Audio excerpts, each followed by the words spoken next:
There was suffering, and I was weighing like 297 pounds. And I had to make a change in my life.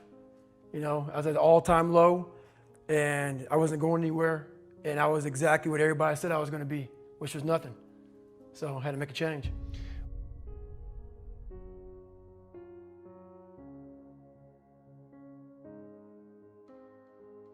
Pure scared kid. And the only way I could find myself was through putting myself through the worst thing possible. I'm gonna say the exact opposite of what the world, today's world, is saying. In the end, like, what would your advice be to that 16-year-old kid who's staring in the mirror, does not like what he sees, but is still running from adversity? Well, my biggest advice to him is that, first of all, he won't like what I say to him. Because I'm gonna say the exact opposite of what the world, today's world, is saying. So we read a bunch of books nowadays. As humans, we want to find out how to be someone else.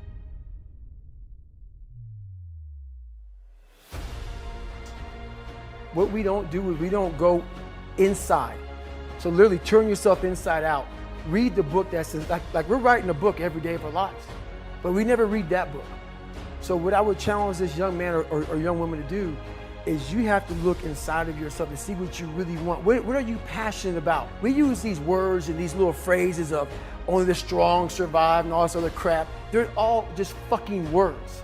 I get so tired of hearing people just talking. Like right now, someone may think Goggins is just talking. You don't know me. So when I speak from passion. I speak from experience. I speak from suffering. I have to tell this young man or woman that the only way I believe, and this is my experience in life, the only way you're ever going to get to the other side of this journey is you have got to suffer to grow. To grow, you must suffer. And some people will get it, some people won't.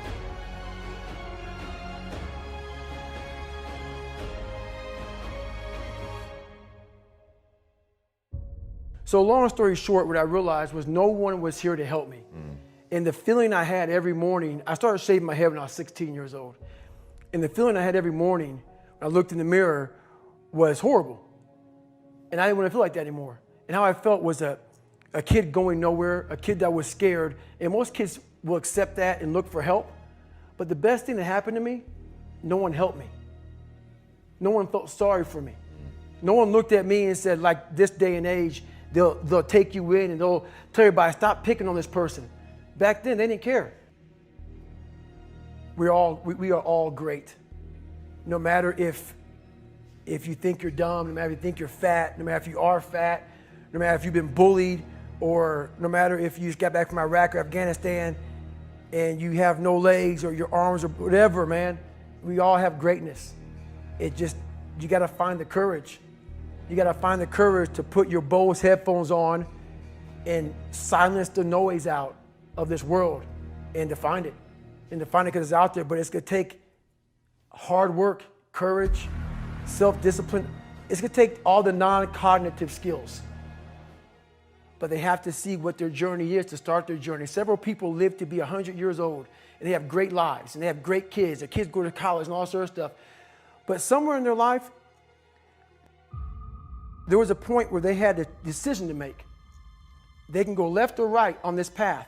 Left was the easy route. Right was the hard route. A lot of people take the easy route. And they had a good life that way, but the better life was going to the right side. A human being is not so human anymore. We have the ability to go in such a space if you're willing to suffer, and I mean suffer. Your brain and your body, once connected together, can do anything. Motivation comes and goes.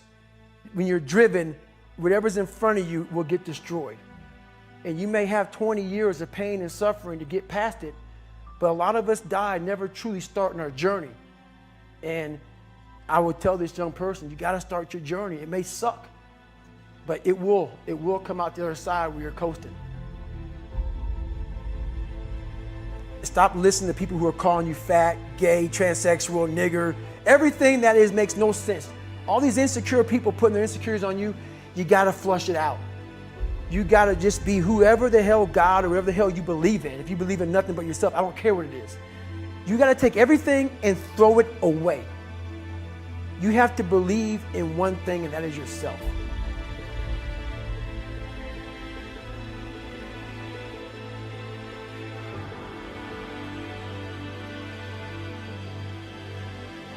My biggest advice to give everybody in the world is, like I say, we live in an external world. Everything is you got to see it, touch it, it's external. If you can, for the rest of your life, live inside of yourself.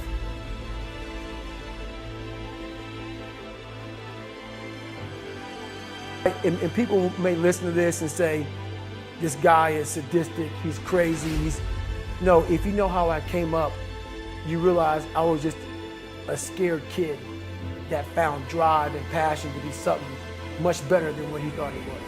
That's all it is. Even the hardest men, in times of suffering, what we do is we forget how hard we really are. Because that's what suffering is. Suffering is a test. That's all it is. Suffering is the true test of life.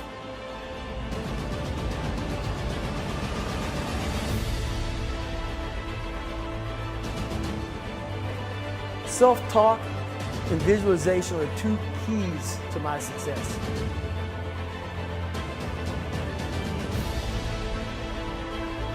The very best is that I leave everything inside of me out there. So attacking is not like, oh, I want to win this or win that or be the best. The best is I'm running against myself in everything I do, and that's what I attack. I attack myself. I'm always questioning myself.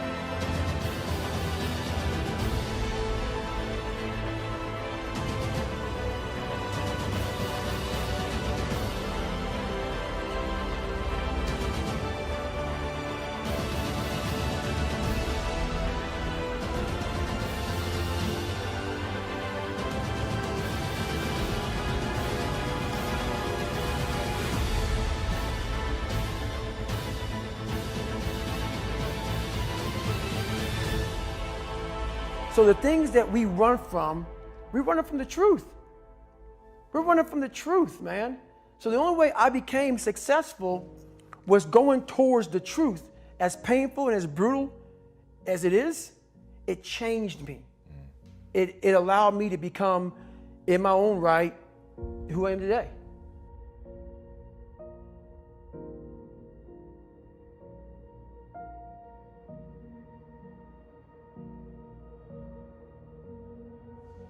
When you look in the mirror, that's the one person you can't lie to. So every morning I would shave my head thinking, God, I would reflect back on some of the lies I may have told somebody or some of the ways I acted that I didn't feel comfortable doing. And I did it to impress other normal people. The key word there is normal, everyday people. I was trying to make other people like me. How pathetic is that?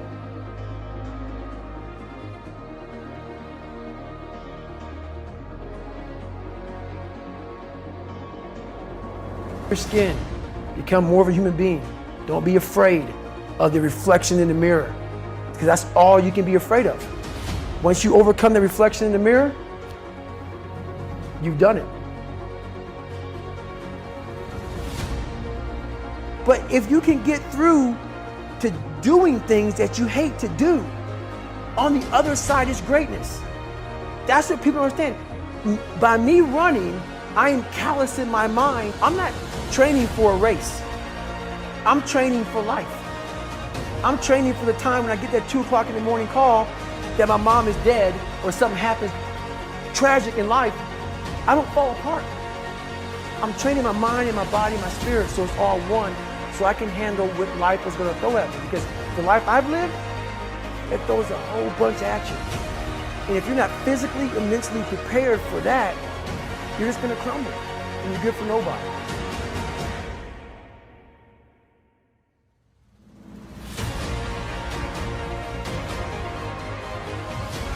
But the mentality of a warrior is very different than the normal mentality. You must be that person on that door, get ready to open it, thinking to yourself, if I die, so be it. The only way you can go in that door is knowing there's a great chance you're gonna die.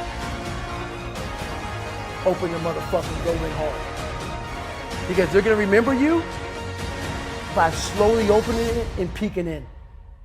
So if you're gonna open it, and you made the mind to open it, don't crack it open. Open the fucking door, go in. That's with life. If you're choosing to do something, attack it. Because they're gonna remember you as not attacking it. So I want to be remembered. You can hate me, but one thing you can't say about me, I didn't attack it. So that's the mentality to have. If you're gonna do something, you might as well attack it. Hopefully, I can help people that believe that they're much less than what they truly are. Help them find greatness in themselves. And greatness isn't running 200 miles at a time or doing 4,000 pull-ups or being a SEAL. Greatness is whatever the hell you dreamed of in your own mind. You gotta first see it. You gotta first create this vision in your mind. And then that's when I come into play. Once you create this vision in your mind, it's how am I gonna get there now? And that's when I come into play. But first you gotta create your own vision. And then it's not external. It's the vision created is inside of you. So until you create that, I'm nobody to you. I think so many people are keyboard activists, right? Everybody's good at sending a tweet about how the world should be and nobody's doing anything about it. And that is just very much human nature. We've gotten soft as a culture. Yes. You know, I mean, of course we've gotten soft as a culture in the US because the US has had an incredible 200-year run, right? Like this is just what happens. You know, so as a culture, you know, I can't speak for, you know, people that live in the Amazon River, and I can't speak for, you know, people that still live in Belarus, but the American culture is soft, and that's a great thing. That means there's been enormous amounts of prosperity, but let's not be naive. I mean, people literally complain when somebody gives them the wrong amount of like extra cream in a Starbucks $6 coffee.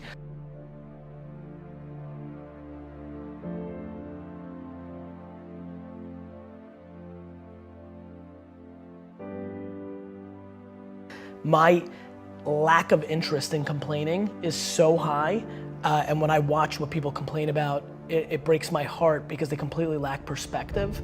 And I genuinely believe my happiness and optimism comes from my perspective. Even in political unrest times like right now, a lot of people are very bent out of shape, but the reality is that it's just never been better to be a human being. That's just the truth, that's just data, that's reality. And yeah, I mean, it's just a very fun time to be alive.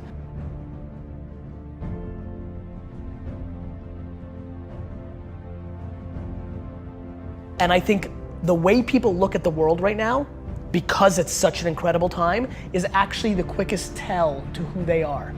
If you think it sucks or it's bad, you have losing pessimistic DNA. And if you think it's awesome and phenomenal, you have optimistic winning DNA. And I believe that to be true. And so that's where we're at. We're beating ourselves up. Like everybody sucks at something.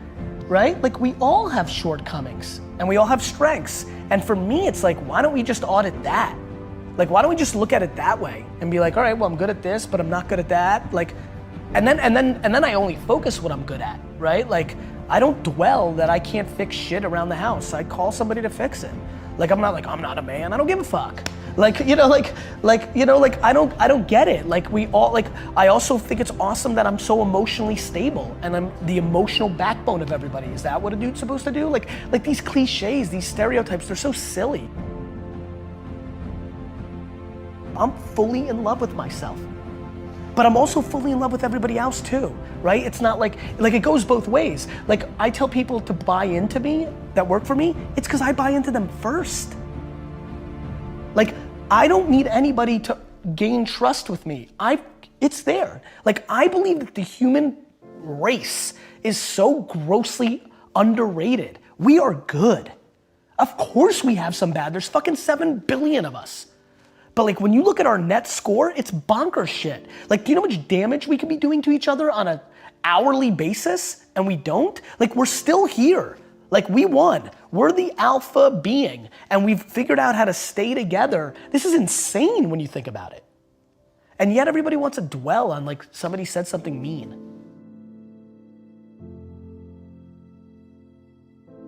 If you want to be an anomaly, you have to act like one. Like people want all these special things to happen, but then they're acting like everybody else. And that gets into the Saturdays in your 20s, like, or just like taking risks or things of that nature. Like, if there's anything they take away, it's like, look, like you're gonna only be so pretty, you're only gonna be so smart, like there's things that are gonna be natural, and then there's things that you can actually control. I do believe, and I don't know if I'm right or wrong, I don't, but I do believe that work ethic is a taught behavior. It's something you do have more control over.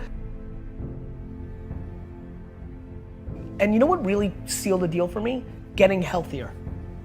I was 38 years old and it didn't come natural to me. Like it didn't come natural to me at all. I hate the gym. I hate it now.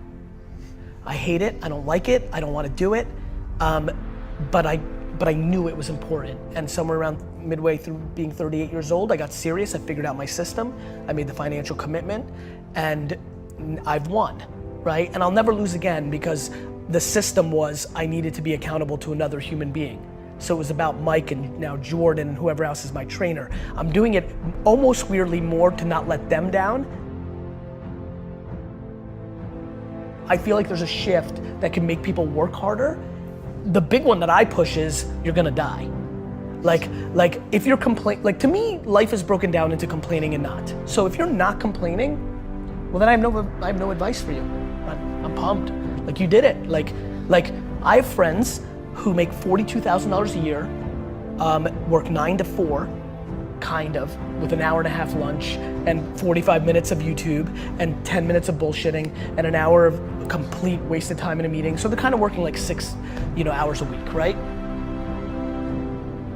But they're pumped. And they text me, these are high school friends, and they'll text me like how happy they are to be the coach of their kids' baseball team. And like that's amazing. Like that seems very obvious to me. That's right. You know what's super weird? I'm actually weirdly envious. It sounds cool, like in theory, right? Grass is always greener, right? Like far less pressure, like all that time with my kids, oof, that would be cool. Like there's just like all these things that I can justify. So to me, but I have friends who have $100 million in the bank because of Facebook's IPO, who complain, who are still hungry, who want to do even more, who will complain to me because they know I work a lot about no work-life balance and they don't get to spend enough time with their family. And I'm like, you have $100 million. Like you could stay home. Like you're in control. Like you don't complain about it. You've made that choice. Don't bullshit me. Like you want to spend more time with your family? Spend more time with your family. I'm trying to be very careful about what I'm saying versus what I'm doing, because that's how you get exposed. And I don't mean like people calling you out and being like, you suck. I mean to yourself. I don't want to be exposed by myself. It's looking yourself in the mirror and saying like, am I doing this right? So to me, there's so many people that are talking shit about how big of an entrepreneur they're gonna be and how much they're gonna achieve, and they don't work on weekends. I worked every Saturday of my 20s.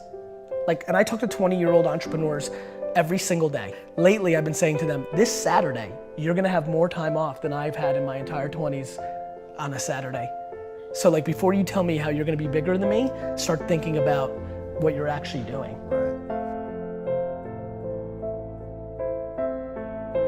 I'm careful to not give advice that I know is uniquely something that I was gifted with.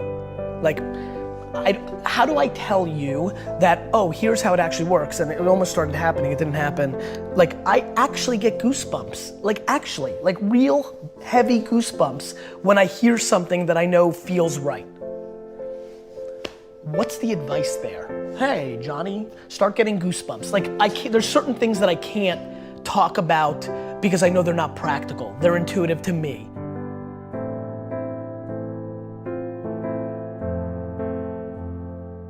I plan to instill kindness into my kids. I plan on instilling perspective into my kids. I plan in instilling just being a good human being. I plan on making sure they don't use their parents' wealth and micro fame and leverage to impose on any other person. I'm petrified of that. If my kids try to punk their friends on my shit, I'm gonna beat the fuck out of them. Like, that's just loser DNA. You didn't do that. Right? Like, so like, I'm not obsessed with tactics. I'm obsessed with religion.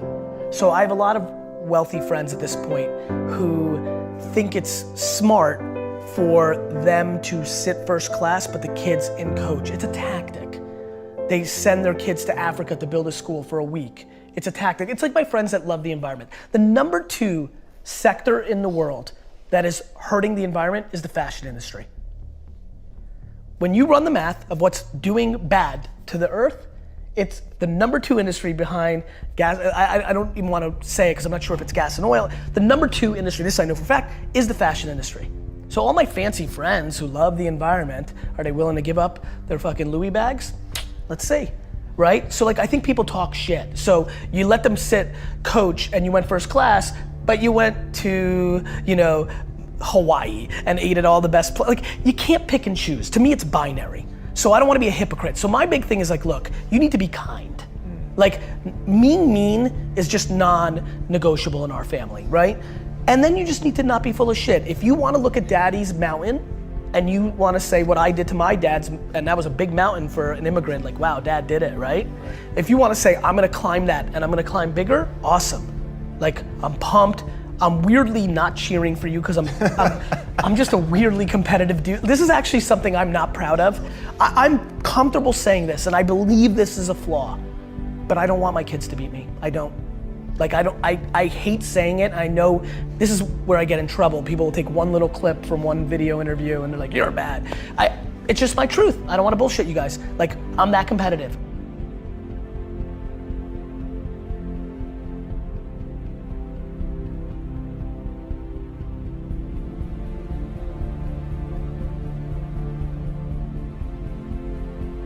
I just want them to be all in on them, right? Like, I don't need them to be an entrepreneur. I don't need them to make me proud. They don't need to go to Harvard. They don't need to do shit. They need to be themselves, all in, and they need to be kind, and I'm good.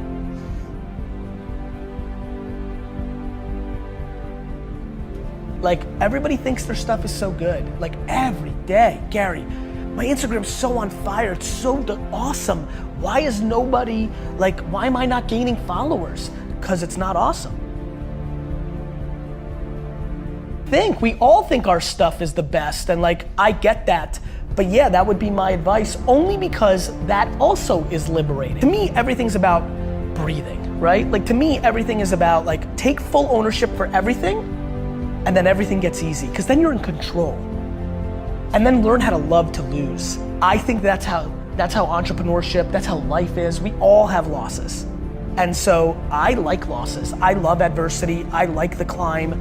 I like the chip on my shoulder. I like when people are like, oh, I knew it, he's not that good. That is like I'm even weirdly scared as I continue to ascend and I'm getting popular and what do you say, the marketing leading, like, as people start putting these words in front of my name, I'm like, am I gonna sabotage myself to like recorrect this? Like, I like adversity. So yeah, all on me.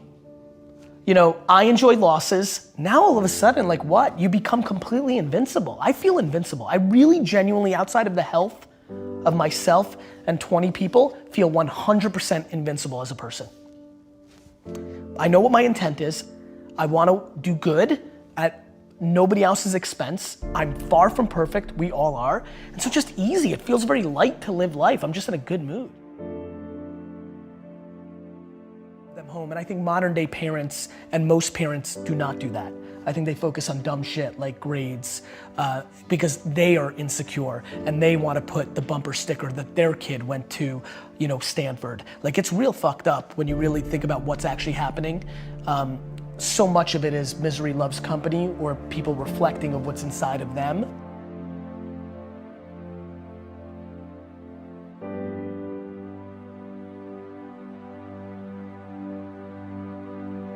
Is the impact that you want to have on the world? Same thing that attracts so many of millions of people to people that are selling bullshit, those same people are attracted to me.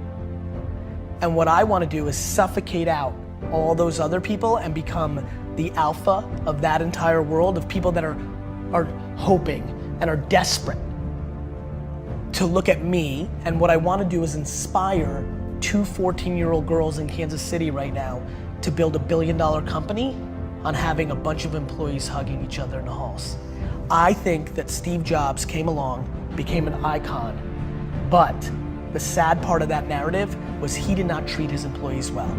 He became an icon, and the narrative became he got the most out of people by being a jerk, and that became romanticized. And a lot of people in Silicon Valley today run companies where they're mean because they think that's the right thing to do because they put Steve Jobs on a pedestal. I want my pedestal moment. I want to become that big, and what I want to come from that is that kids that aren't even born today think that they can build a $5 billion company and be a great guy or a great gal. I want to build the biggest building in town ever by just building the biggest building in town, while I think most people try to tear down everybody else's building. So I think positivity and good is practical advice to building an empire, and I want to be the poster child of the person that built the biggest, baddest empire and did it by being a good dude along the way. And not everybody's gonna be happy about everything I did, but if it's 97% of people talking good behind your back, that's a real legacy. And I wanna do it in a pop culture way. I'm gonna do it anyway. People have done that before. Just so you know, there's plenty of people. Warren Buffett's a really good dude. Like, there's plenty of people that have done that. There's a difference. I wanna do it and I wanna be a rock star, right? Like, and that's where you influence people. Like, you know, like I wanna do it, but I also wanna be the most popular. And so then that person's like, oh, I wanna be him, so I guess I'll be nice. Like, I wanna literally take people who have DNA that's kind of nice and make them more nice because they think that's how I became big. So I basically wanna trick the business world into becoming kinder.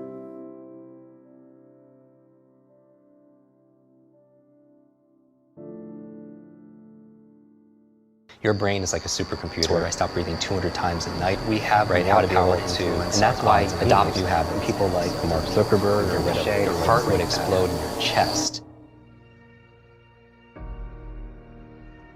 Motive matters, right? And what drives us. I always tell people that there's a success formula. I subscribe to it. I call it H cubed. That it goes from your head to your heart to your hands. Especially in the personal development space or what they teach you about goal setting. You could affirm things in your head or think things in your head or visualize things in your head. But if you're not acting with your hands, there's something that's missing, right? There's an incongruency there. And what I tell people is, like, you know, check in with the second H, which is your heart, which is the symbol of like emotion, the energy of motion. And so I feel like that's the fuel that fuels the car that gets you to take action for something. And I do believe what got me through it is figuring out what my why was. I think some of the most successful people live at the edge of their limits, you know, and they play there also as well. And so whenever I feel in my nervous system, I feel like I can't do it, then I feel like I really must do it, because I feel like how we do anything is how we do everything. Your brain is like a supercomputer, and your self-talk is a program that will run. So if you tell yourself you're not good at remembering names, you will not remember the name of the next person you meet because you program your supercomputer not to. Your self-talk is important, and it is the program that we will run. And I always tell people to keep it positive, keep it empowering, because your mind is always eavesdropping on your self-talk, right? And you have to be careful what you say to yourself because it's this unconscious command. I just did a podcast on habits, right? How to be able to adopt new habits and also delete and get rid of, you know, break bad habits, right? And so a lot of people always want to usually make a change on behavior. They want to get themselves to work out. They want to get themselves to meditate. They want to get themselves to read more each day. They want to get themselves to X, right? Or they want to stop some behavior. They want to stop smoking. They want to stop eating this food. They want to stop, I always tell people, stop checking your phone the first hour of the day.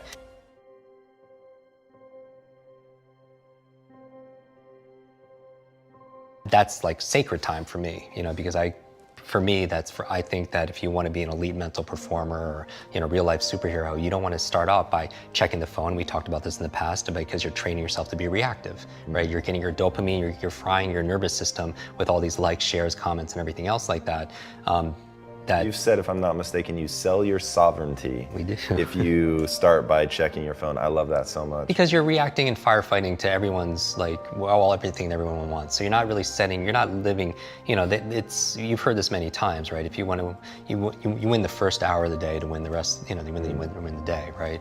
And so anything you want to stop, so like say you want to stop checking your phone, right, in the morning, then there's certain, that's a behavior, right? But there's so many other elements to be able to change because most behaviors don't stick, right? And so what I'm thinking about when I want to transform or transcend or make a real positive change, I'm looking at all the other areas of ourself. So I'm looking at, for example, our environment. Are people setting up their environment to win? So change doesn't just happen at this level of behavior, but what you have to change the environment. So for example, if you want to stop eating a certain food, it helps to be able to have not have that food in your home, right? So you change the environment. If you want to read more, it helps to set up your environment where you have the books readily available, where you're going to read it because they perform, how I approach habit change is this area of motivation and this trigger, right? You want to trigger it to help remind you to do the behavior, right? So are you setting up the environment in a way that triggers the behavior that you want?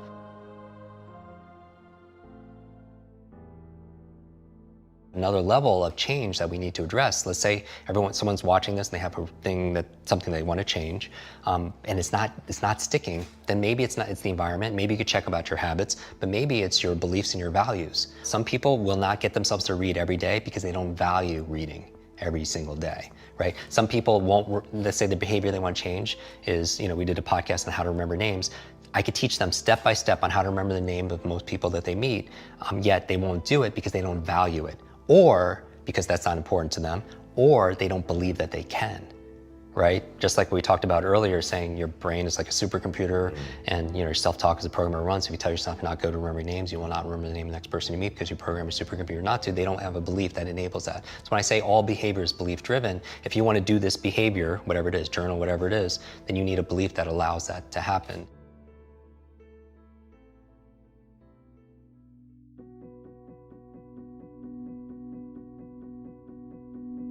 My favorite way of changing a belief is getting them to do something they never thought they could do, because it opens up another possibility. For example, in 1954, Roger Bannister, he broke the 4-minute mile, right? And so, which is amazing, right? Throughout human history, nobody could run a mile in less than 4 minutes. Now, if you look into it, how he was able to do it is he would visualize himself crossing the finish line, looking at the clock, and it says 3:59, because he knew that success is an inside-out process. That first it had to happen in here in order for it to happen out there, right? Dr. Wayne Dyer has this famous phrase where it's not, oh, I'll believe it when I see it. It's like, I'll see it when I believe it, right? Because it's the opposite, right? And so I always like modeling the outliers where most people kind of just dismiss them. I was like, well, what's going on there that allows this person to get this kind of result, right? And so with Roger Bannister, he saw it in here, be able to produce it outside, just like any innovator or inventor or writer or any creator, right? But what was interesting is after that, what happened? Nobody could do it from the beginning of humanity. All of a sudden, one person does it. What happens after that? It was a change of belief, right? Because the belief back then was, if you ran a mile in less than 4 minutes, not only would you die, it was your heart would explode in your chest. And think about that would, and I'm a runner, right? That would keep me not just running, that wouldn't keep me from running a 4 minutes, that would keep me from running, period, right? And so my thing is that was a change of a reference. That shook up a belief. So my goal with people when it comes to learning is get themselves to do something they never thought they could do, and then it opens up another possibility. It literally opens up their nervous system for what else could be possible. Now, I would also say that it all plays together where it's not easy necessarily just to change a belief overnight.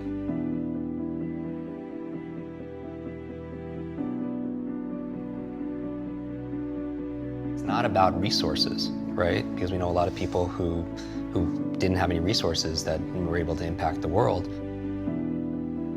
It's about our internal resources. And what I'm saying is optimizing our environment, optimizing our behaviors, our capabilities, our beliefs and our values, and our identity, right? At the highest level, our identity, because you can't just change your belief or your values or your behavior even if you don't believe you're that kind of person. If we don't believe that we're a public speaker or we're a great parent or we're a great learner or genius, then we'll never be able to reach our full potential, because that will always be the ceiling that we bump up against.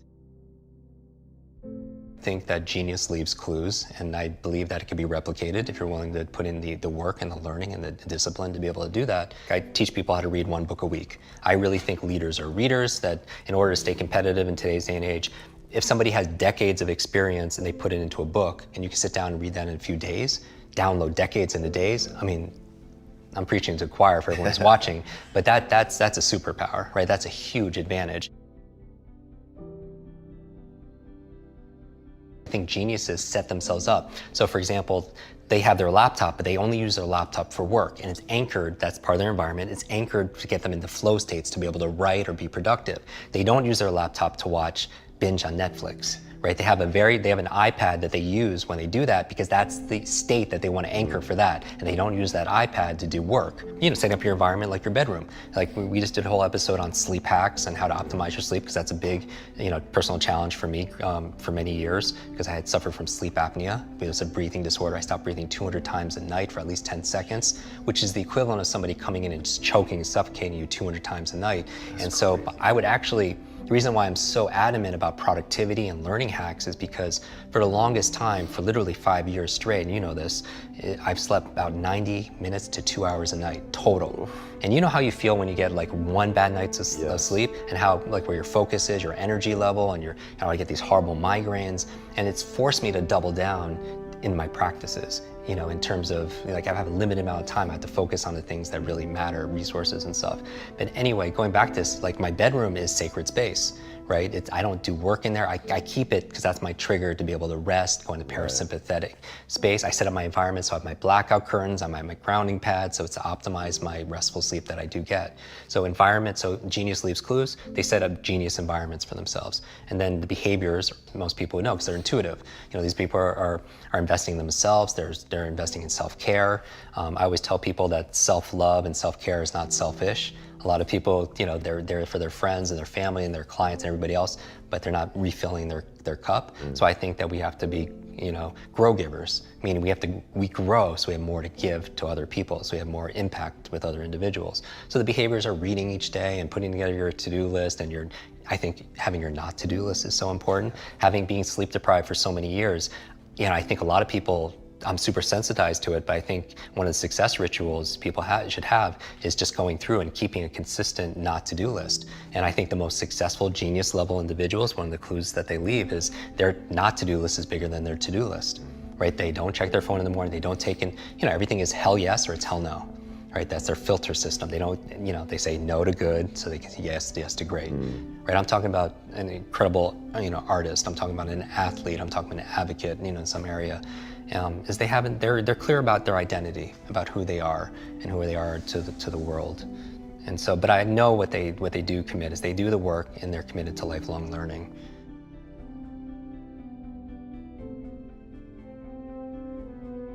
Knowledge is power, then learning is your superpower.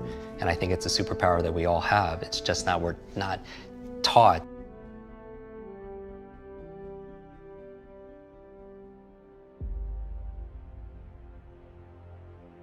My thing when it comes to success rituals and high performance and making an impact is that we all have that sovereignty, we all have that power. And whenever we put it out there and give it out to somebody else, like we're a thermometer, right? The metaphor I always talk about, it's like we're either thermometers or we're thermostats.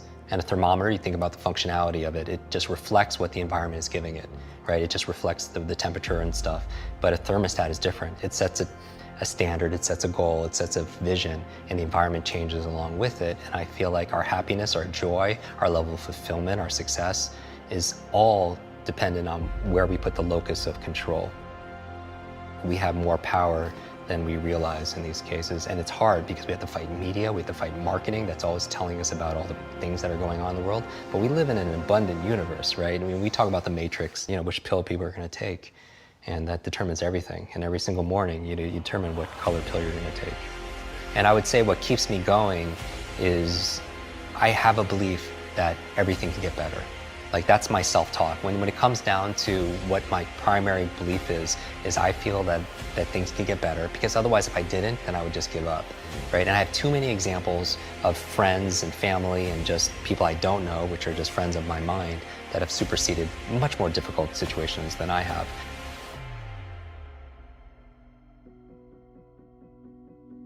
The other thing it's helped me to do is really focus on the rituals and the routines, the habits, the abilities that really matter, you know, the 80-20 rule, because when I have a certain amount of energy, I can only do a certain amount of things, and I need to get more back, and I'm still doing the job, quote unquote, of most, 3 or 4 people, going on stage and traveling to like the kind of things that we do, but it forces me to focus on the things that's going to give maximum return.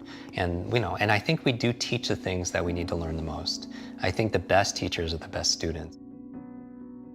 I'm never looking for perfection because I don't think that the standard exists. I'm just looking to make incremental progress. When I wake up in the morning, I have my daily routine, and it's so fine-tuned because I think a lot of people suffer from decision-making fatigue, right? And this is very strong research saying that you can only make a certain amount of good decisions a day, and after that is spent, you can't anymore. And that's really been fine-tuned in the medical field with surgeons and such, in terms of seeing their, where they're making their errors and stuff with early on in the day or later in their days and stuff like that. But we all, as entrepreneurs or as employees and executives or as parents, we all can make a certain amount of decisions, and that's why people like Mark Zuckerberg or Tony Hsieh, they wear the same t-shirts and sweatshirts all the time because they don't want to spend, use up one of their decisions thinking, oh, what am I going to wear today, right? And so my goal is to streamline my life, put the routines, the first hour of the day and the last hour of the day, I really micromanage to the point where it's habitual. I don't even have to think about it. And then, because those are the times of the day where I could really have the most impact, because later on in the middle of the day, team members need this, there's firefighting this, client needs that. But the first hour, the last hour, I really want to control. So all this really helped develop grit and resilience, in my body, so I could have the ability to persevere. And also, I stand guard to my brain all the time, what goes in. I don't watch like a lot of the negative news and all the marketing. I really focus, like, I watch and I listen to your show and maybe a handful of little things I read each day, because I need to keep it positive. I want hope, and I'm looking for help. I'm looking for inspiration and also instruction.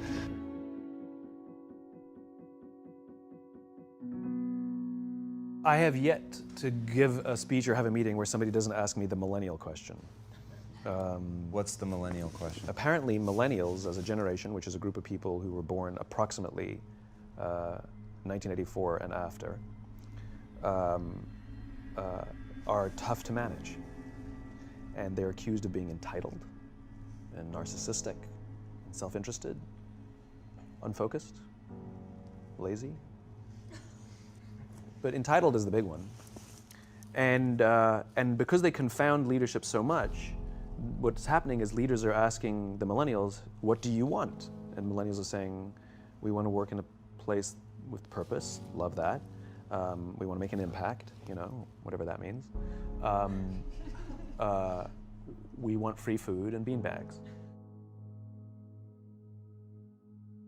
Somebody articulates some sort of purpose, there's lots of free food and there's beanbags, and yet for some reason they're still not happy. And that's because they're missing, there's a missing piece. What I've learned is that I can break it down into 4 pieces, right? There are four things, 4 characteristics. One is parenting, the other one is technology, the third is impatience, and the fourth is environment. The generation that we call the millennials, too many of them grew up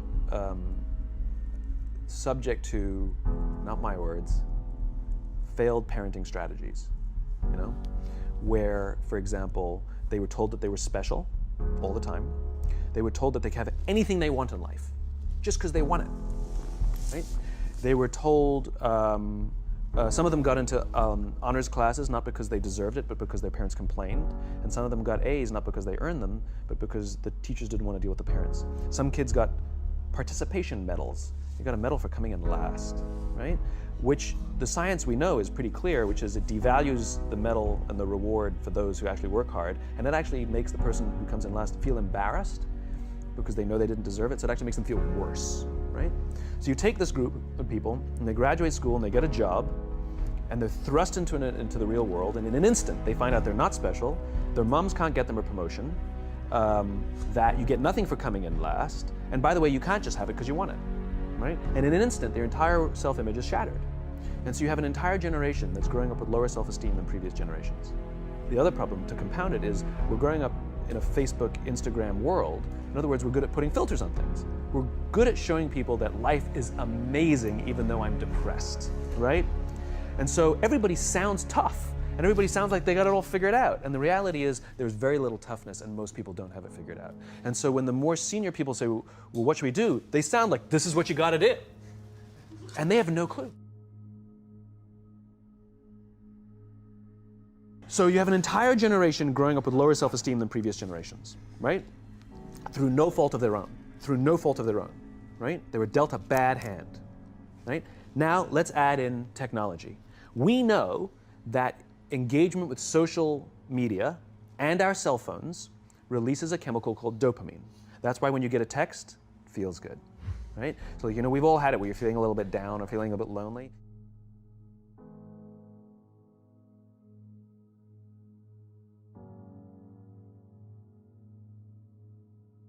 It's why we count the likes. It's why we go back 10 times to see if my Instagram is growing slower, did I do something wrong? Do they not like me anymore, right? The trauma for young kids to be unfriended, right? Because we know when you get a hit of dopamine, which feels good. It's why we like it. It's why we keep going back to it. Dopamine is the exact same chemical that makes us feel good when we smoke, when we drink, and when we gamble. In other words, it's highly, highly addictive. Right? We have age restrictions on smoking, gambling, and alcohol, and we have no age restrictions on social media and cell phones, which is the equivalent of opening up the liquor cabinet and saying to our teenagers, hey, by the way, this adolescence thing, if it gets you down.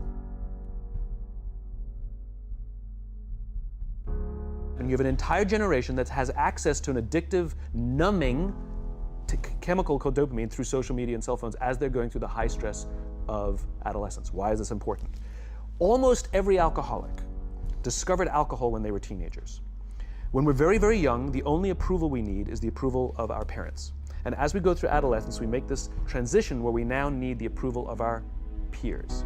Very frustrating for our parents, very important for us. It allows us to acculturate outside of our immediate families into the broader tribe, right? It's a highly, highly stressful and anxious period of our lives, and we're supposed to learn to rely on our friends. Some people, quite by accident, discover alcohol and numbing effects of dopamine to help them cope with the stresses and anxieties of adolescence.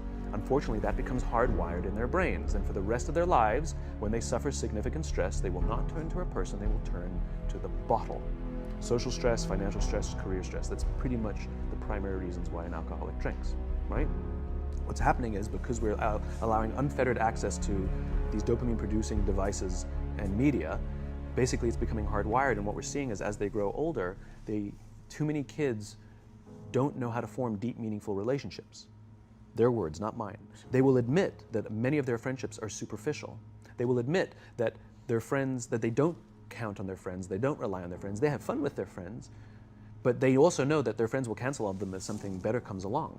Deep, meaningful relationships are not there because they never practice the skill set, and worse, they don't have the coping mechanisms to deal with stress. So when significant stress starts to show up in their lives, they're not turning to a person, they're turning to a device, they're turning to social media, they're turning to these things which offer temporary relief. We know, the science is clear, we know that people who spend more time on Facebook suffer higher rates of depression than people who spend less time on Facebook, right?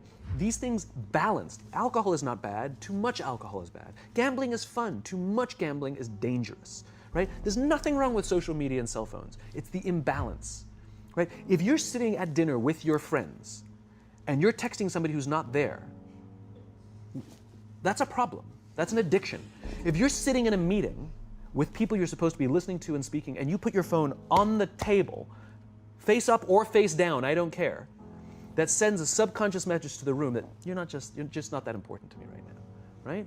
That's what happens. And the fact that you cannot put it away is because you are addicted, right? If you wake up and you check your phone before you say good morning to your girlfriend, boyfriend, or spouse, you have an addiction. And like all addiction, in time, it'll destroy relationships, it'll cost time, and it'll cost money, and it'll make your life worse, right?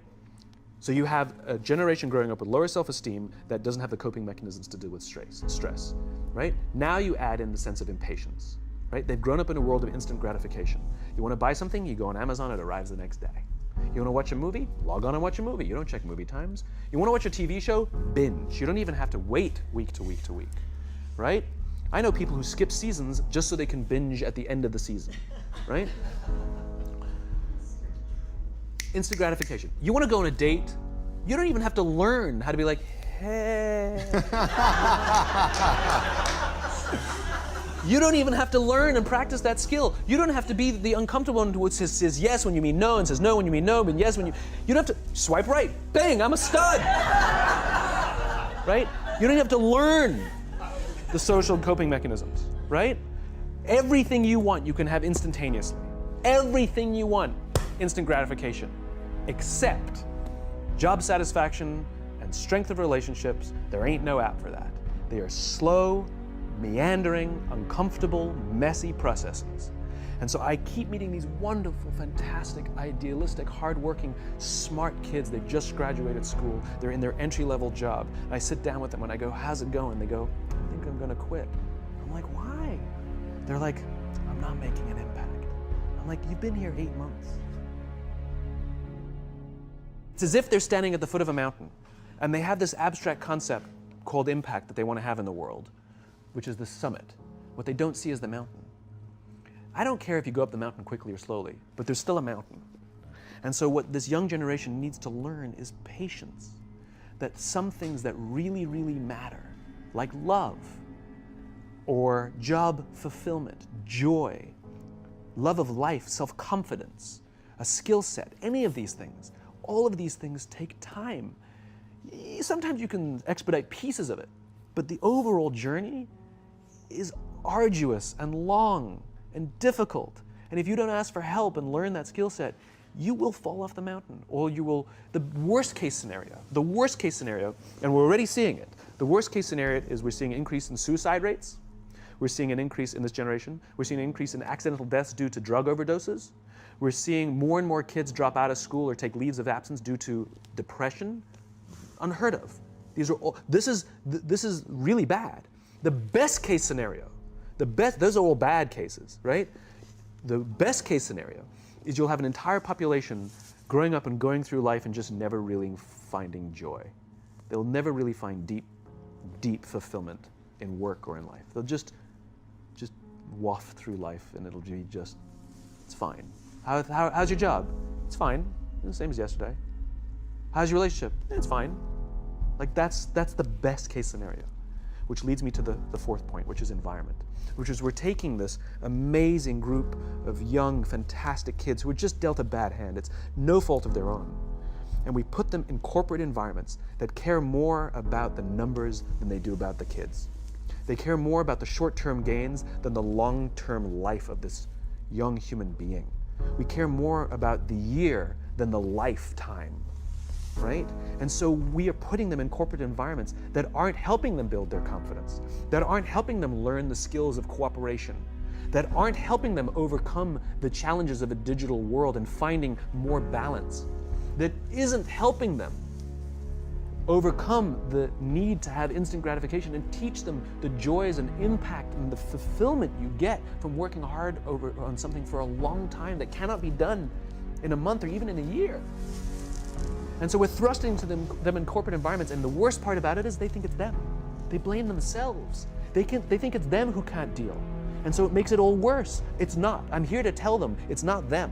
It's the corporations, it's the corporate environments, it's the total lack of good leadership in our world today that is making them feel the way they do. They were dealt a bad hand, and I hate to say it, but it's the company's responsibility. Sucks to be you, like we have no choice, right?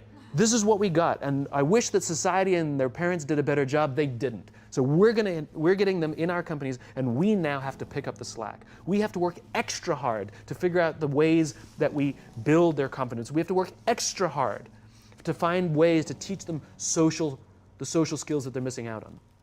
There should be no cell phones in conference rooms. None. Zero. And I don't mean the kind of like sitting outside waiting to text. I mean like when you're sitting and waiting for a meeting to start, this is what we all do. We all sit here and wait for the meeting to start. Meeting starting? Okay. And we start the meeting. No, that's not how relationships are formed. Remember we talked about it's the little things? Relationships are formed this way. We're waiting for a meeting to start and we go, how's your dad? I heard he was in the hospital. Oh, he's really good. Thanks for asking. He's actually at home now. Oh, I'm really glad. It was really amazing. I know, it was really scary for a while. That's how you form relationships. Hey, did you ever get that report done? Oh my God, no, I didn't. I'll help you out. Can I help you out with that? Really? That's how trust forms. Trust doesn't form at an event in a day. Even bad times don't form trust immediately. It's the slow, steady consistency. And we have to create mechanisms where we allow for those little innocuous interactions to happen. What is your belief about belief? Is it important? Is it a starting point? It is the only thing that matters. It is literally the only thing that matters. Because your experience, how you build something, what you learn, whatever it is, anything that you achieve, it is literally only based off of how much you believe it's going to happen. Goals and all this stuff, all it is breaking it down into micro actions for you to understand it and believe it, right? Because at the end of the day, it's only people that lose belief that quit. Move at such a pace that even hearing so much of that stuff, I just forget. I forget about the depth of a lot of the things that I've done throughout the time, because I almost only have memory in like 3-year chunks at a time from doing so much different stuff. And when I hear about the idea of flipping cars and breaking world records, jumping cars backwards and getting attacked by sharks and tigers, it just makes me feel so warm inside. It's like a highlight reel, like nobody's highlight reel, that can never be taken away. You know, it's the joys of what something like Fantasy Factory allowed me to achieve, not only from a business and media standpoint, but really from these bizarre highlights of doing all this fun, exciting stuff. I just knew at that point that I would never be diving, most likely ever again. I would never be around 50 sharks ever again. And it was just this moment of clarity that was just like, wow, whatever happens for the rest of your life, look at this. You just allowed an 8-foot shark to bite you and attack your arm, and it worked.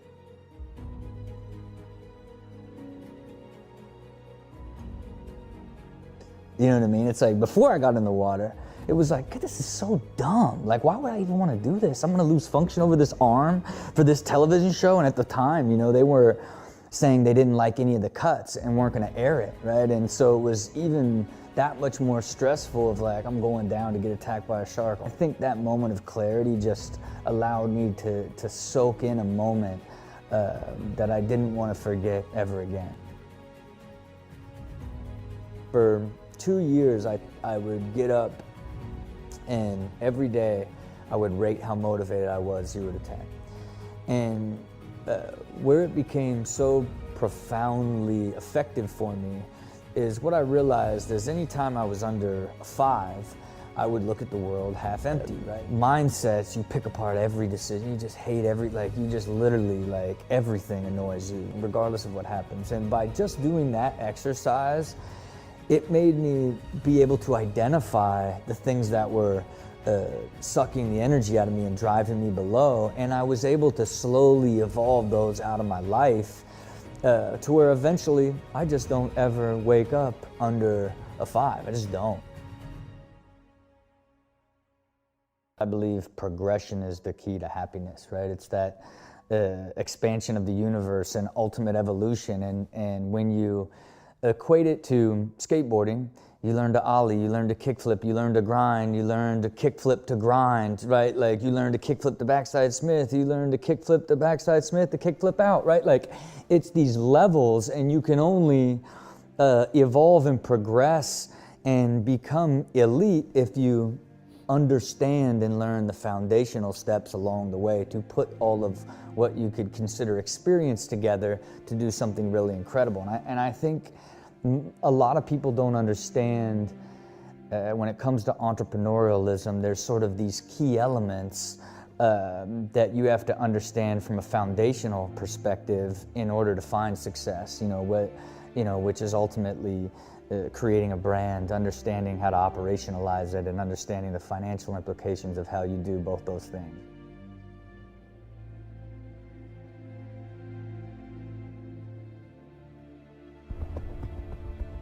It's scary, right? because it's a great unknown, right? And I just don't, for whatever it's worth, driving a car 52 miles an hour backwards and jumping 90 feet is just scary. Time stands still because you're just like, all right, I got it, I have to do it. You have no choice but to go into kill mode.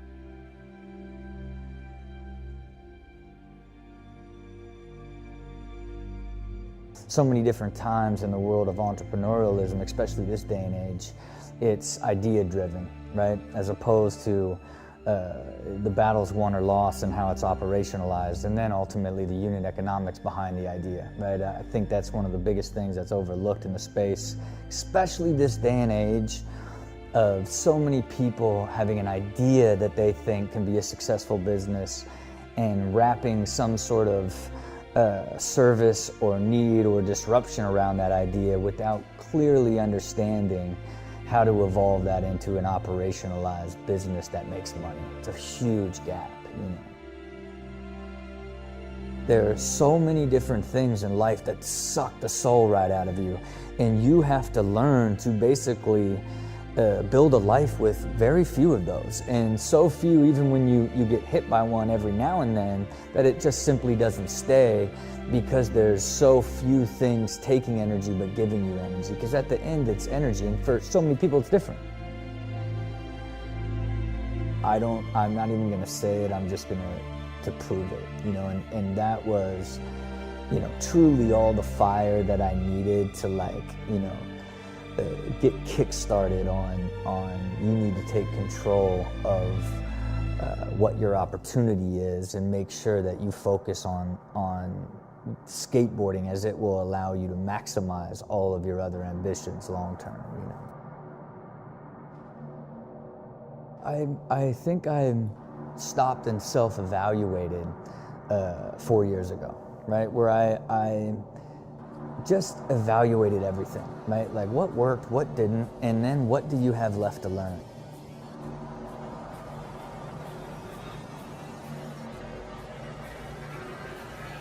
What is your belief about belief? Is it important? Is it a starting point? It is the only thing that matters. It is literally the only thing that matters. Because your experience, how you build something, what you learn, whatever it is, anything that you achieve, it is literally only based off of how much you believe it's going to happen. Goals and all this stuff, all it is breaking it down into micro actions for you to understand it and believe it, right? And I think, you know, there's two levels of it, right? It's why I love, from a business side, having tactical revenue models that show you step by step, we can grow this many units by this many months and this many doors over this much time. That's unbelievable to execute. That's why goal setting in a specific way means so much, right? But at a 30,000 foot level, you know, from a mentality standpoint, that unwavering self-belief is what I look for in people I partner with, because that's allows you to micro fail and take big losses and take them as lessons and just move and chase down and constantly be doing micro pivoting to achieve your bigger vision or your big goal, right? Because at the end of the day, it's only people that lose belief that quit. And belief gives you so much energy. And again, why when you begin to tie all these things together, especially from goals and planning aspect, it's easy to weather storms when you understand, okay, I've got to move around to get to the next pillar of this goal, rather than thinking like, none of this is gonna work type of mentality.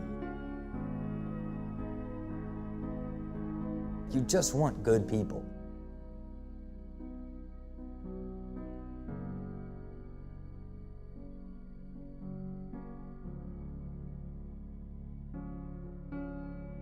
I live without failure, you know what I mean? Like, I live without regret, without pain, without any of the stuff like behind of all the stuff that I went through. It bleeds away so easily for me, you know? So I don't do it purposefully, and, you know, certain things may trigger more painful stuff as they're fresher, but eventually I don't remember any of it. But it also forces me now to stuff that I really want to retain, and especially turn to habit, which I think is probably the most difficult transition of experience, of how do you take something good or bad that you've experienced and then apply the lesson from it, and now in a consistent way. I think, again, for that aspect, you have to like recognize it, identify it, and then begin to use it with intent, you know what I mean, in order to have it sink in. Super driven people tend to believe they can be great, they would be great at everything if they just spent the time learning it or knowing it. It's the depth of clarity is the greatest form of peace and happiness, because you begin to now optimize your clear goal. As you begin to optimize it, it becomes so much more believable.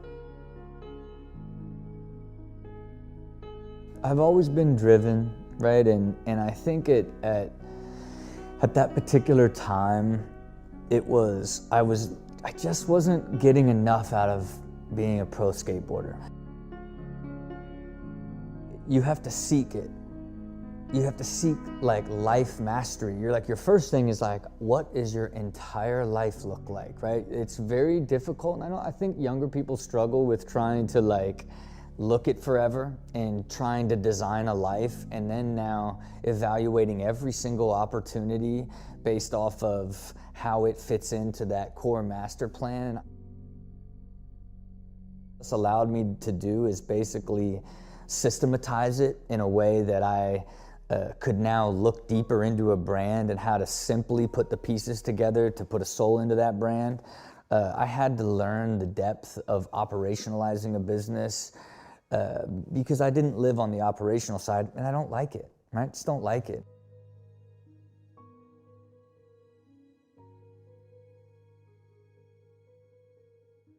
It just opened up this insane level of deep clarity, because then you start thinking about time and energy, and okay, how do you systematize your life to stay balanced and what I like to call just living in the energy.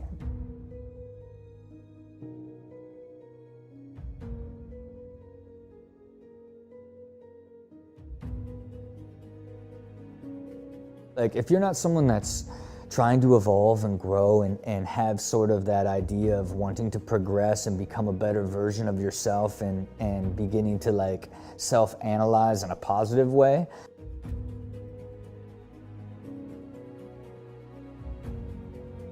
relentlessly consistent, right? It is like, this is who you are and how you are. Consistency is the only pathway to greatness, and ultimately it's the only pathway to trust. Excited about, but it's only fun if it goes like this, right? It's like the business that you stumble out the gate and then you're in no man's land, and then it's like, when do we let go of it? Like, even the emotional side, I had to learn to, if my passion is creating successful, sustainable businesses, you also have to detach yourself from being emotionally invested to everything that you do.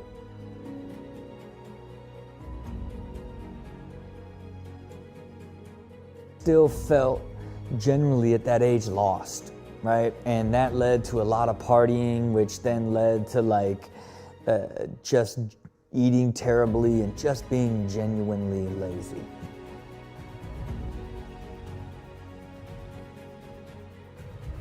Your fire comes from the desire that you have to realize the passion. You're more compelled to execute it. You're not proving someone wrong or looking for some sort of material aspect of it. It's really more who you are as an individual.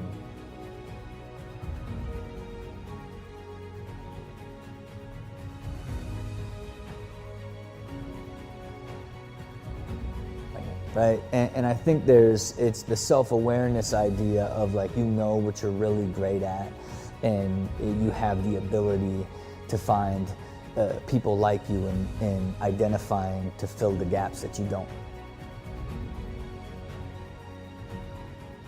I would hope that when it's all said and done, and one day I put all this thought into a system, that it would ultimately help create a pathway for people to learn to master themselves and build a life system that leads them to predictable happiness. You know, I think at the end of the day, creating some sort of program or outlet to be able to achieve that would be what I would like to do long term, you know. Well, this guy had the highest score in qualification, 45.3.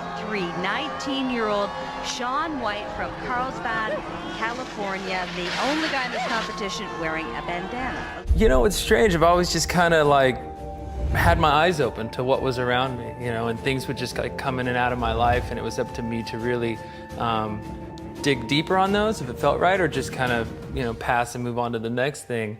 You just do what's hard until it's not hard anymore. Even when it came to snowboarding, there were certain things that were very difficult to get past, and I just remember doing it until it became easy. You know, it's like if you broke your hand and you weren't used to riding with that hand, and then you're forced to, you know, ride or to use chopsticks or to do something. Once you do it enough, it becomes, you know, a casual thing to do. Snowboarder Shaun White, no longer king of the sport he made famous. Things would just like come in and out of my life, and it was up to me to really dig deeper on those if it felt right, or just kind of, you know, pass and move on to the next thing. Well, this guy, Shaun White, has been on the radar screen, everyone's radar screen, since he was 14 years of age. He's not only a snowboarding star, he's also a skateboarding star. A perfect 100, the first time ever. Make his own fate. The judges give Shaun White that 93. There it is, a 98. This distances himself from the field. I wanted to do things, and that's where snowboarding came along, and it gave me that outlet. And you know, it was fun and it was cool in the beginning, and then my parents were like, oh, maybe he's pretty good at it. People around the mountain are telling them I was pretty good, and so they put me into a competition, and it was a race, and I won. You know, I was pretty fast, and so This is like at 7. yeah, right? like 6, 7, and I'd skied at 4, if you call it skiing. I basically, like, I wasn't allowed poles because I would hit people. I was like really into the Ninja Turtles, and I was just like, I had moves, I thought I had moves, and so yeah, I ended up not allowed poles, and then I would just like go into the trees and they'd lose me, and they'd be all worried about where I was and what would happen, and so they're like, oh, we'll put him on a snowboard. He'll be falling, we'll keep track of him, it'll be great. And so obviously I figured it out pretty quickly. And then they put me in a competition at the local resort up at Snow Summit, and you know, I won, and that gave me this like, wow, I could win something, and then it gave me the, you know, the passion to work hard at something, to keep winning. You know, once you get that taste of victory, and you're like, wow, well maybe, I want to keep going on this path. I think that was where it stemmed from. And then the other huge component, which I'm sure if you read any other sports book or anything, it was I have an older brother, 7 years older than me. So a lot bigger, a lot stronger, a lot smarter, you know, and he was always beating me at everything I did. Everything. Monopoly, chess, like anything, the video games, snowboarding, like everything. He was just always winning, and I just couldn't beat him. And, you know, I just kept at it, and I finally, like, you know, crossed that barrier where I was actually learning the tricks he was learning at the time. But he's 7 years older, so, you know, in my age division, it was just, you know, no contest. And so that's what kind of stemmed that whole me turning pro at 13, because I was already ready for, you know, the next level. I was 15 years old, and I flew to Japan to do this big competition called the Toyota Big Air. And I remember getting there, I'm pretty sure the way it worked out is like the specific invited riders got a little bit of money to show up, and then obviously there's great prize money, and you had maybe 3 or 4 days of practice. And I was 15, so my mom's there, and I was paying out of my own travel to like get the flights, to get the food, to get the hotel, and all these things. I remember sitting there, and it's the game day, you know, we're supposed to hit the jump, and everyone's complaining, which is like music to my ears because I'm having the best day ever. And you know, yeah, the guys had gone out. We're in Japan. There's a lot of fun things to do. And I was like in my room with my mom, like doing my algebra or whatever. And I'm like, all right, well, yo, you guys go have fun. I'm gonna, you know, do my schoolwork.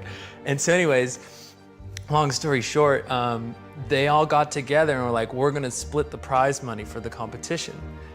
And I'm sitting there thinking, wow, like doing the quick math, I'm like, this doesn't even cover the flights out once you split it up among all the riders and whatnot. And I said no. I was 15, I was like, no, I wanna compete. And they just sat there and hazed me, and there was like this board of like all the riders' faces for who was at the competition, and they took turns like drawing dollar signs on my eyes and doing whatnot. And I just remember being like, I'm not gonna succumb to the like peer pressure of this. Like, I came here to compete, I'm feeling great, and I stuck to my, you know, gut feeling there, and I won.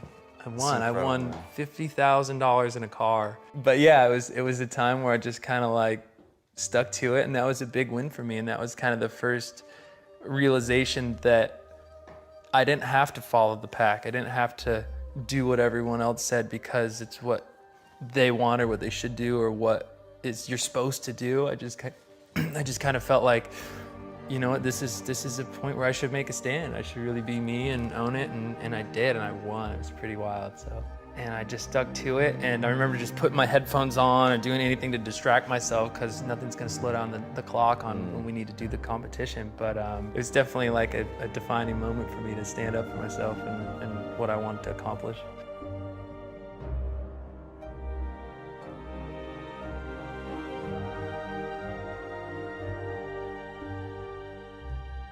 What's the nature of competition for you? Like, what does competition mean? It's a multiple of things. I mean, it's a chance to, I guess, go out and show, you know, the hard work that's been put in, and to kind of display it for everyone. Your chance to show off in a way, and in another way, it's a chance to access some deep part of yourself that is gonna do something you never thought you could do or would want to do. You know, and I have trouble now that I'm gotten a little bit older. I've just turned 30, and you know, unfortunately, you think more. I feel like, you know, I'm like, it's pretty icy today. It's a little windy. I feel like tomorrow, and now I got the weather report. I'm like, it's gonna be better tomorrow. We should definitely come back tomorrow. You know, and like procrastinating, but like, you know, it's your chance to do something great, and I strive for those moments, and I wish I could recreate them in the normal life setting, because it changes from I want to do this new trick to I have to do this new trick, and it's the best because it takes that seed of doubt out of your mind.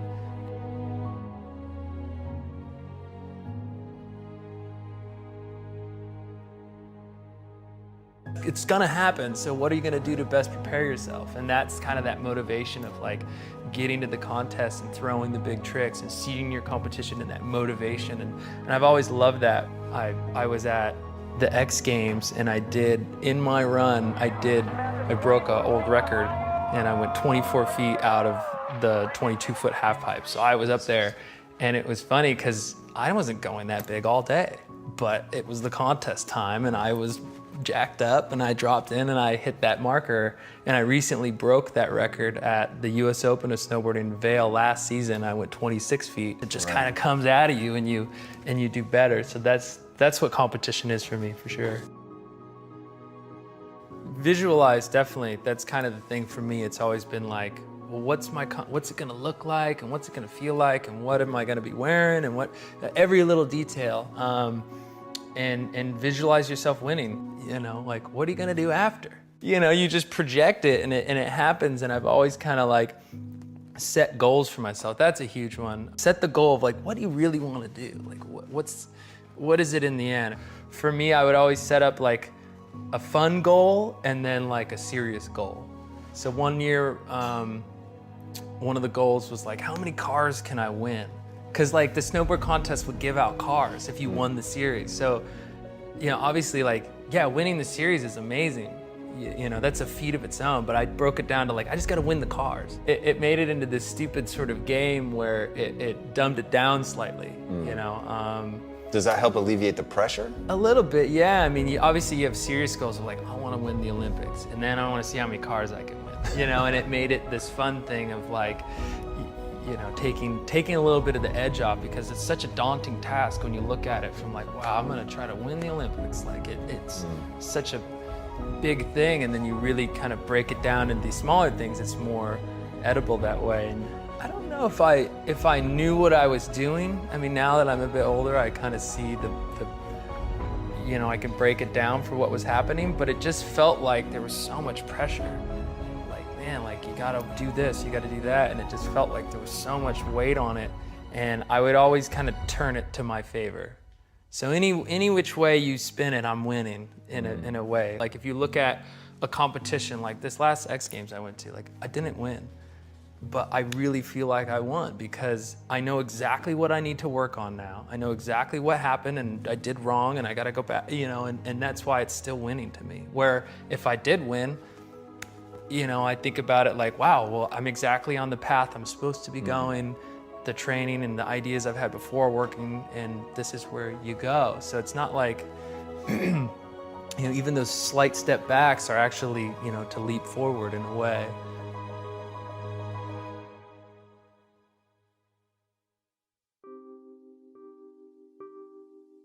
So when do you plan to be at the X Games? As soon as possible. I'm looking for this guy. This guy has world-class skater written all over him. Good luck, Sean. Looking to better the situation, you know, and I've been to contests before where I really wanted to win and I put everything on the line for that event and I didn't win.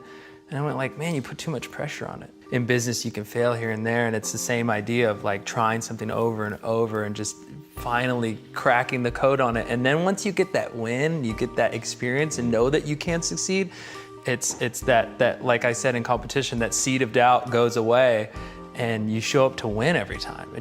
That's the only option, you know, and once that's the only option, it's even more obtainable. If I asked you to do a feat and you actually accomplished it, you have that knowledge now going back to do it again. Well, oh, I've already, you know, jumped over this, or I've already done this thing in business and it's old news, and you go in with even more confidence than you had that it took to win the first time. So, you know, you have that in you, and projecting that positive thing always just leads to better outcomes either way, you know, and even with pressure as well, when people say like, how do you deal with the pressure? And I'm just so thankful for the pressure, you know, like they're like, everybody thinks you're gonna win the Olympics. And I go, well, if everybody thinks I'm gonna win, that's great. Like that's a lot of people believing in me, thinking that I can do it. Hey, maybe I just might be able to do it. You know, if you, instead of letting it weigh me down, like, oh my God, all these people are expecting this from me, and I'm expecting this from myself, and it's just too much, I can't handle, like, no, it's such it's a blessing. It's a great thing to have people counting on you and needing that, and it's all kind of leading up to that sort of like, you know, you can win, you felt it before, you know it's obtainable, everybody else believes in you. It's like your team rather than letting it weigh you down. So if you can kind of put that subtle spin on things and use it to your advantage, is always a better scenario, you know, and I've let the pressure get to me before, and it just, well, that didn't work. Like, you know, like I was terrified this to happen, and you know, and you learn from that and you go on. But yeah, there's always lessons to be learned. Even learning tricks, it's the basic thing. It's like a math problem. You're throwing solutions at it, and you finally, the numbers work and it clicks and it works out. You know, same with snowboarding and jumps and learning a new trick. You learn the very important lesson and simple lesson of what not to do. And you know, hey, I tried this. You know, you watch the video. Oh, I took off wrong. I'm going to try it again and again and again and again. And you get to a point where you get the confidence, you get the muscle memory, you get the ability to then do that trick. And now it's yours, and then you can do it at a competition when it really matters. The practice, like you said, you know, it's something you kind of get over time. This year, I've decided to do every single competition that I can enter, just because I know that getting to that pressure scenario when I was younger, I didn't think as much. I would just throw my tricks and that was it. But nowadays I need that extra motivation, that coaxing into it.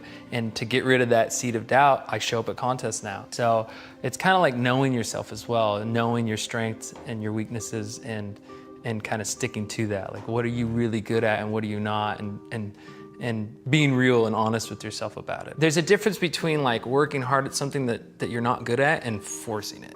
And that's kind of the inner question you have to ask. But I've always found that to be kind of a truth for me.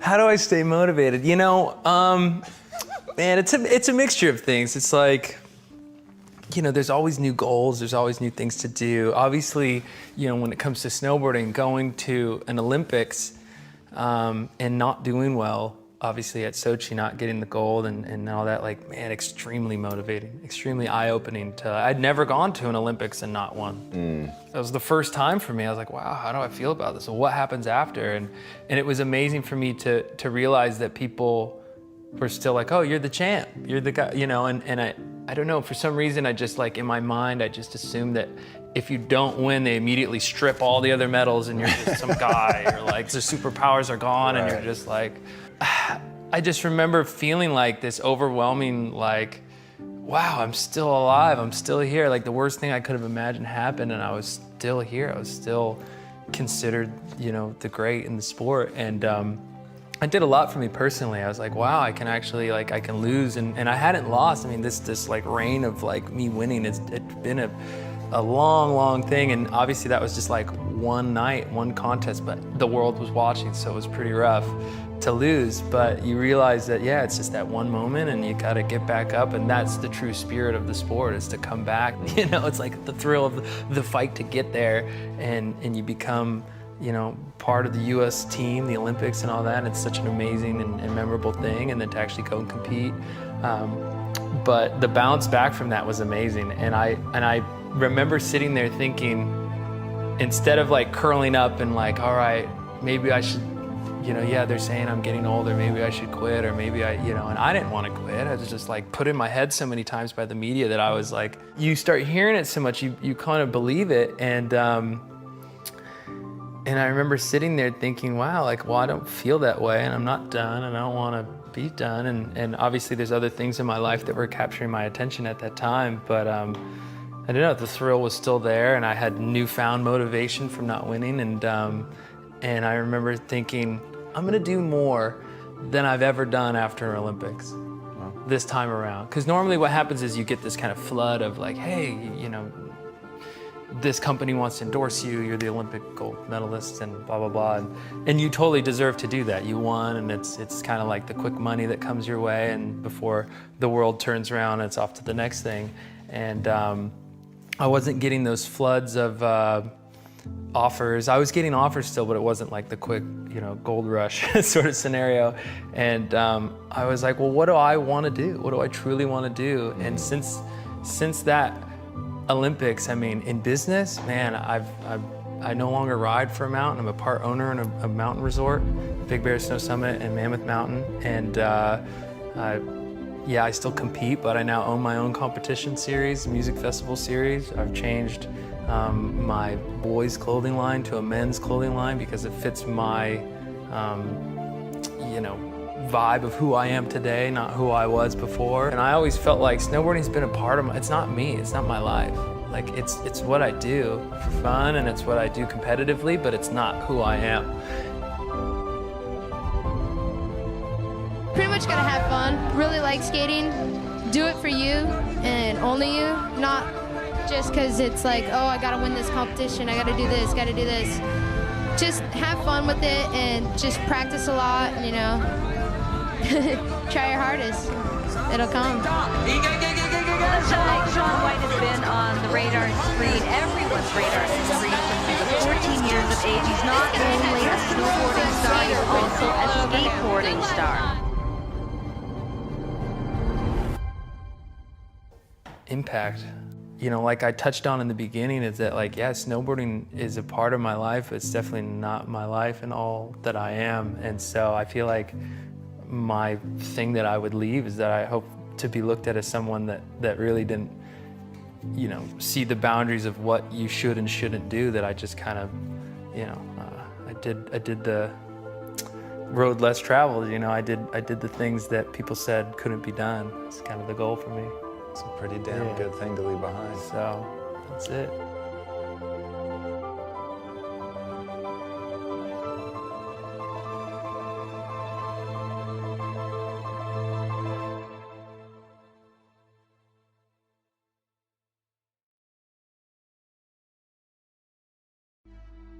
I have this tattoo on my wrist where actually the first time I tried to commit suicide, I tried to cut my wrist that says believe, because my mother's always talked about either if you don't believe in yourself, then who's going to believe in you? It forced me to work harder. It forced me to put my head down.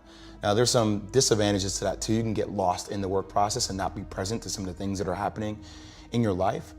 But I think that mentality and being around people that inspired me, not by their words, but more so by their actions. I hear a lot of people talk every single day. And I was one of these guys, Tom, when I was playing things the right way. But I think for everybody, you get into this preachy thing about, look at me, and look about what I do. And I started not to listen to what people said, but started to watch how people acted and how they interacted with other people. And that helped me set the bar for where I wanted to be.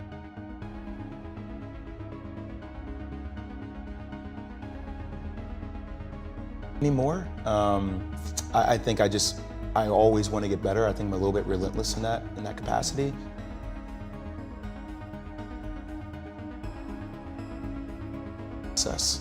And I found relevance in the process of it's not always going to be easy. There are going to be challenges. There's still going to be curveballs thrown at me. But I can't become introverted. I have to continue to get outside myself, because when you're uncomfortable, that's the only way you're going to grow. For 10 plus years after my accident, I held a lot of animosity because I see guys that I was better than, that I thought I was better than. I thought I was better than everybody. I mean, that's what, you have to be crazy to be great at something, right? And seeing these guys that were signing this $135, $150 million contract, and that used to sit me so, I was so angry about it. The guy doesn't.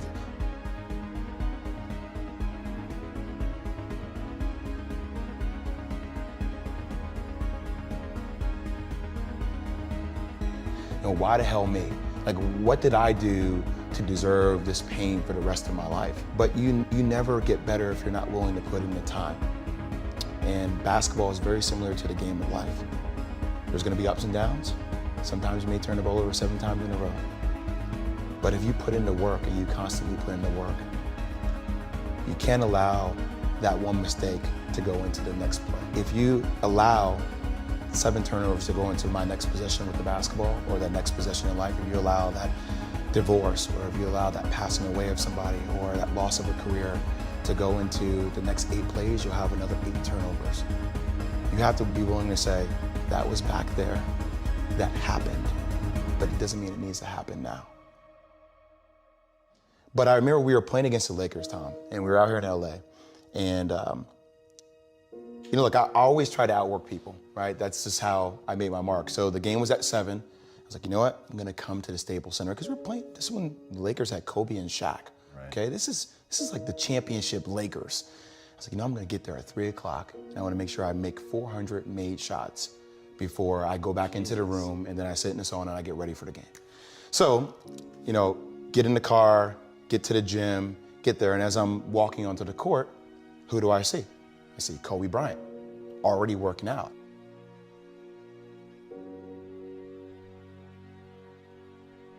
So I put my sneakers on, and so once I set my foot across that line, I started working out. And so I worked out for a good hour and a half. And when I came off, after I was done, I sat down, and of course I still heard the ball bounce. He was working out, like, it looks like he was in a dead sweat when I got here. And he's still going. And it's not like his moves are nonchalant or lazy. He's doing like game moves. Get in the sauna, get ready for the game. That game, he drops 40 on us, okay? And after the game is over, I'm like, I have to ask this guy. Like, I have to understand, like, why he works like that. So after the game is over, I'm like, hey, Kobe, like, why were you in the gym for so long? He's like, because I saw you come in.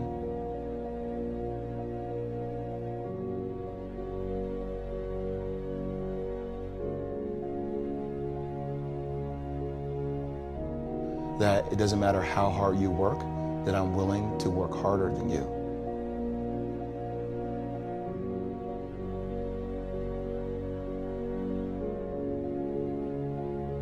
And it was the first time I started to see this level of competitiveness where I said, I need to start doing more.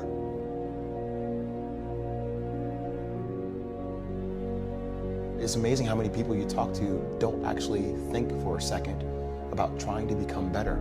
You're so busy in the minutia and the clutter that you're running through your life with your head down. And it was the first time I had to sit and evaluate. And that process within itself is rewarding, peaceful to my soul and my spirit, but still drives me because I still know I have such a long way to go, and I have to continue the process. It never stops. And just let people know that this, if you're lucky, if we're lucky, you're always going to be a work in progress. And you have to want to work.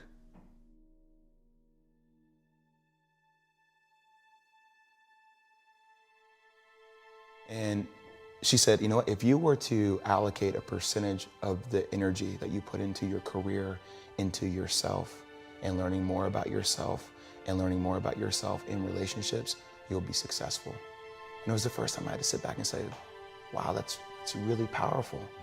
Because I think a lot of people, when you have to start addressing other things, you get mentally tired. When there's an unknown, something that you haven't felt like you mastered, I'm unsure about it, when it gets frustrating, like, you know, who are you going to be? Are you going to be that person that wallows in their self-pity? Or are you going to be that person that says, you know what, okay, I did this wrong, I did that wrong, but how can I be better? And I think that's what I talk about, that relentless mentality to want to be better at just life in general. This muscle here, since I lost my nerve, it's gone away. And I have drop foot.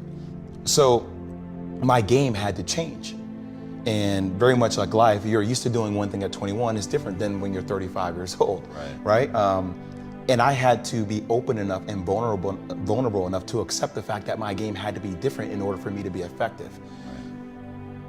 But like I said earlier, it's so hard when my brain sees things and my body before. I guess this is a gift of being an athlete to that caliber.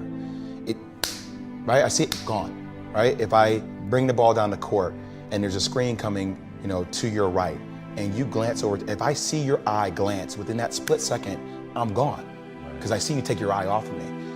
So now all of a sudden my game's changed at 21 years old. Now all of a sudden that first step is like, it's molasses, it's non-existent, right? So now, am I willing to say, I'm not that fast anymore? I have to work you into the screen. I have to take my time. I have to actually come off shoulder to shoulder.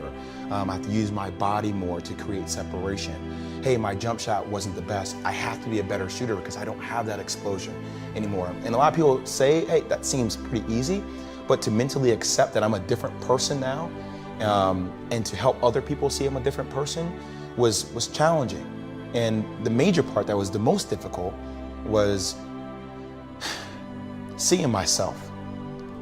So as an athlete, I was used to people looking at me in a state of awe, right? And it was something you thrive for, you work your entire life for. So when the kid or when somebody would come up to me, they're like, oh my God, Tom, like, your show is amazing, right? And you're used to that affirmation of what you do. You're like, all right, it's worth me putting the time. Whereas that look for me changed, and that look really made me depressed too, because it was a look from, oh my God, you're amazing, to a look of, oh my God, I'm so sorry. Right. Or what happened? Or you used to be that guy before you messed up. And people don't say things maliciously. They say things more so because it's awkward and they want to start a conversation. And those things would drive me insane. And Tim forced me to talk to him about those things. It was the first time I started having conversations. I'm talking like on the court. I'll be on the court doing a drill, and he's like, you have drop foot. And all of a sudden I would attack the drill a little bit more. And next drill, he'd be like, it used to be that guy, you were good. And I would, let's get up more shots. So he started to find ways to motivate me and started to take the anger out of the equation for me too. And that was a hell of a first step in the process of me rebuilding who I was as a person.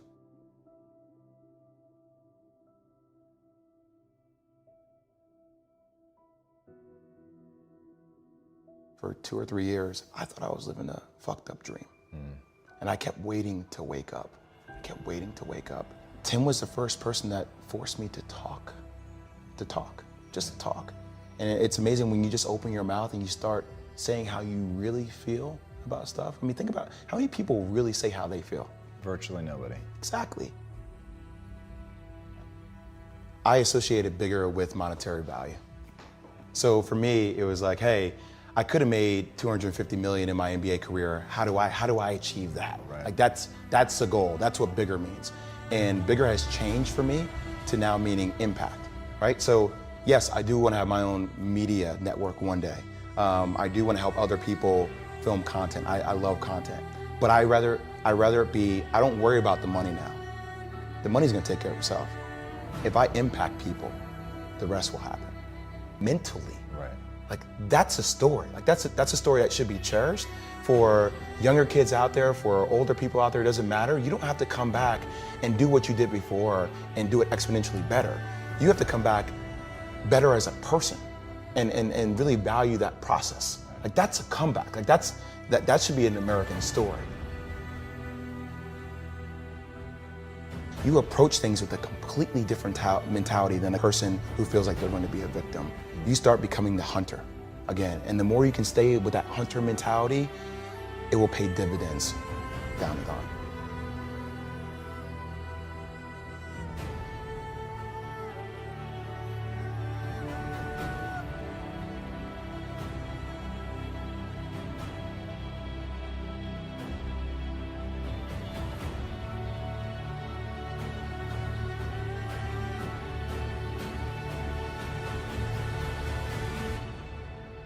There was a guy who lived outside my apartment, and I have a place in Tribeca. I've worked really hard for it, and it would shatter my soul every morning when I would get up in my apartment and I have these big windows and I look out and I see this guy who's homeless, right? And I was sitting there one day and I saw so many people just going by him, just on their phone, not paying attention to him. Not that he was looking for attention at all.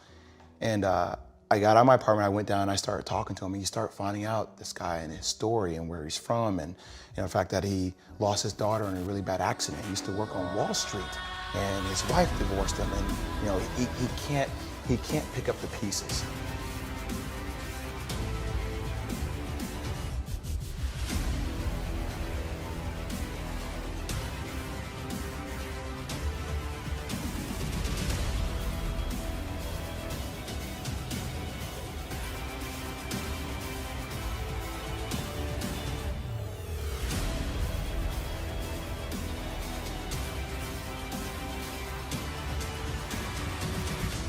But he said something that was so powerful to me.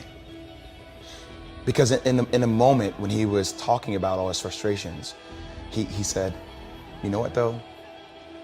I am where I am, and only I can change it.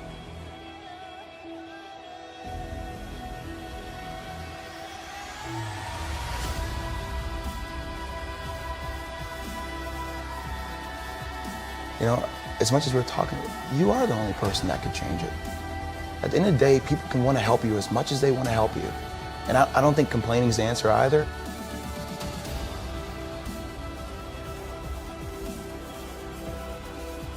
You have to want to take yourself to a different place. And if you don't have that, then you're going to stay stuck. And a lot of people choose to stay stuck. And we see it every single day.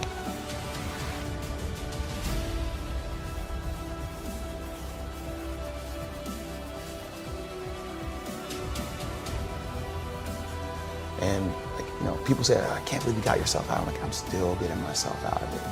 And it's never going to stop. And that's a good thing, because it could have stopped on June 19th.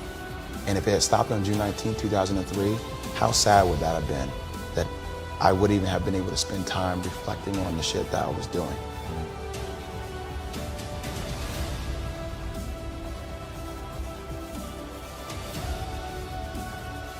I hope that I can help other people get out of their own way. You have to drive your own car, and if you don't drive it, someone else is going to drive it for you. And that other person is driving it may not be a person, it may be a darkness, that entity that we talked about, that is easy to get lost and consumed in.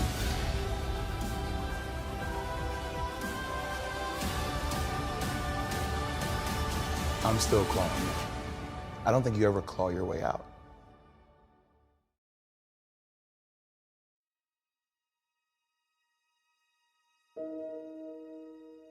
I do this when I do talks, and it's amazing to see how squirmish and uncomfortable people get. You hear that? That's the only person you're dealing with is you when you're quiet. It's fascinating. It's fascinating to look inside yourself or to spend time with yourself. And whenever I do a talk or when I talk to people who I think are going through a lot of pain, I first tell them, okay, I understand what you're going through, but you just need to stop for 1 second. Because what we have a tendency to do is we over-inundate ourselves with other things that really don't matter to keep ourselves busy, to keep not thinking about the things that do matter. So once you're finally able to stop yourself and you're present with yourself, you have to go back and you have to address it. I'm not saying that you're gonna find a conclusion right then and there, but you have to recognize that whatever happened did happen. And I try to push people to find silver linings. I think there's truly a silver lining in everything. And once again, it's what you choose to focus your energy on. If you choose to focus your energy on all the things that God took away from you, or whatever entity that is that you believe in took away from you, then you will be consumed with that energy. If you try to force yourself to be consumed with the silver lining, even if you revert back, you have to remind yourself of the silver lining because it gives you a target goal. Like, you know, it's mental targeting. Are you able to focus on something that allows you to get out of your own way? If you don't have a goal to help you get out of your own way, you will be stuck. So what is that? Is that your wife? Is that your parents? Whatever you need to use to be better for, you have to do that. And you have to find that it's only going to come from listening to yourself and spending time with yourself.